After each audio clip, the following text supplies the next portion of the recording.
Hey, Mike. What? Who's got next? What's good, y'all? It's your man Hezo, and welcome back to the Blacktop, where I always got next, you feel me? So we finally got some breaking news in the NBA. It's been kind of dry like the last week and a half or so. There really hasn't been much player movement. But as y'all know, the Pacers offered Deandre Ayton a max contract. So before I dive into it, leave a like on the video, hit the subscribe button if you're new to the channel. Help me get to my first 400. I appreciate all the help and support I've gotten so far. Let's get right into it. So the Indiana Pacers out here trying to make a splash, offering Deandre Ayton a max contract, 4 years, $133 million offer sheet. Will the Suns match? From what I'm reading, they have 2 days to match. From what I've read and from what I've heard, just based off of what Woj is reporting and all that, and from what the expectancy is for them to match the offer. I think that's going to depend on what is actually in the offer sheet. Is there going to be a trade kicker? Is there going to be an advance? Maybe no trade clause? I highly doubt it, but you never know. Just to kind of window him away from the Suns to kind of get them not to want to match. We know the Suns have been reluctant to offer him a max contract. They don't view him as a max player, which in my eyes is, I get it, but at the same time, that's the market in today's NBA. De'Aaron Fox got a max contract. There's other guys that are rumored. RJ Barrett's expected to get a max contract next season. There's guys that don't really deserve a max contract that are going to get a max contract. That is the NBA today. We've seen the contract that Jalen Brunson just got. And if you think that DeAndre Ayton isn't worth a slightly more money than what Jalen Brunson just got, is absurd. So I get it if you're looking at it from the Suns' perspective, but from the outsider's perspective, DeAndre Ayton does deserve that type of contract based off of what has been going on contract-wise around the NBA. When I look at it from the Pacers side, I love this move. I think that if they can somehow, if they do end up getting DeAndre Ayton, if the Suns do not match, I love this move for the Pacers. They need a nice core to build around. They have Tyrese Halliburton already there.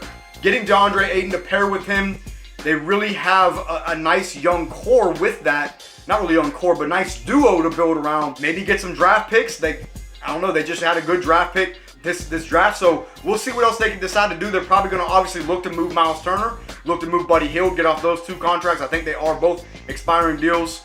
I think Buddy Hield might have 2 years left on his contract. Correct me if I'm wrong on that, but if the Pacers, I like the direction that they're going if this trade or this signing gets complete. From the Suns aspect, if they do not match the offer, I think that you can, well, regardless, I think that this now pretty much removes them from the Kevin Durant sweepstakes. Now, the reason why I say that is because Ayton was probably going to be the main piece of a sign and trade or a trade, whatever you want to call it. Now that even if they match the offer, he cannot be traded till January 15th. So keep that in mind. Even if they don't match the offer, they do not any longer have any type of assets that they can get to kind of persuade the Nets to trade Kevin Durant. Keep in mind, Kevin Durant's got 4 years left on his contract. The Suns or the Nets are not just going to give him away. They're going to look for a boatload, and that's why they have not been able to move him. Teams just do not have the assets to get a Kevin Durant. So I expect, honestly, for Kevin Durant to be on the Nets at the start of next season. Will he be on the Nets at the deadline next season? I don't know. But I highly doubt that DeAndre Ayton is going to be involved in any type of deal. Obviously before, because from what I've read, the Suns are not interested in any type of sign and trade with DeAndre Ayton at the moment. And they only have like an 8-hour window to get that done. So I highly doubt that's going to happen. But great move for the Pacers. Very questionable move for the Suns. If I'm in the Suns front office, you have to match this contract offer. I seen my man Kenny Beecham on Twitter. He has mentioned that an overpay is still worth it when you're trying to win a championship, and I agree. When you're trying to win a championship, sometimes you have to overpay. And I get it if you're the Suns. So you have to match this contract offer if you're in the Suns front office. They can't lose him for nothing. That would just be such a detrimental move if they lose him for nothing. Chris Paul and Devin Booker is just not enough. It's just not enough to win in the Western Conference, especially the way they collapsed in last year's playoffs. It's just not enough. So with that being said, that's pretty much all I got on this move. Now, I want to talk about the Donovan Mitchell news. Donovan Mitchell is expected to get moved. What's the trade package going to look like for him? I think the Knicks are the front runner from what I'm hearing. Young assets and a boatload of draft picks. They have 8 tradable first-round picks. From what I have seen, Woj reported, or not Woj, but Brian Windhorst has reported that they may look for a package up to 7 first-round picks, which would be insane, but the Knicks are desperate. They are desperate for a superstar or for a star player, and they have the most assets to give up.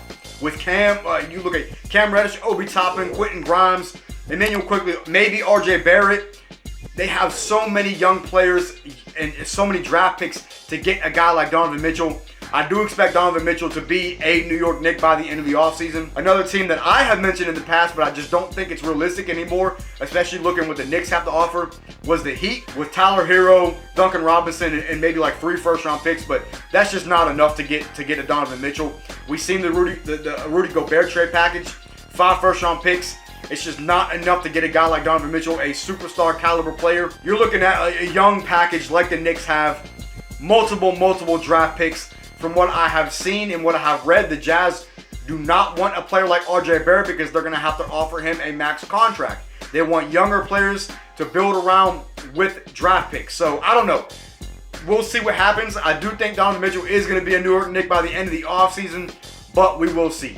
That's pretty much all I got today, man. Pretty much short and sweet video.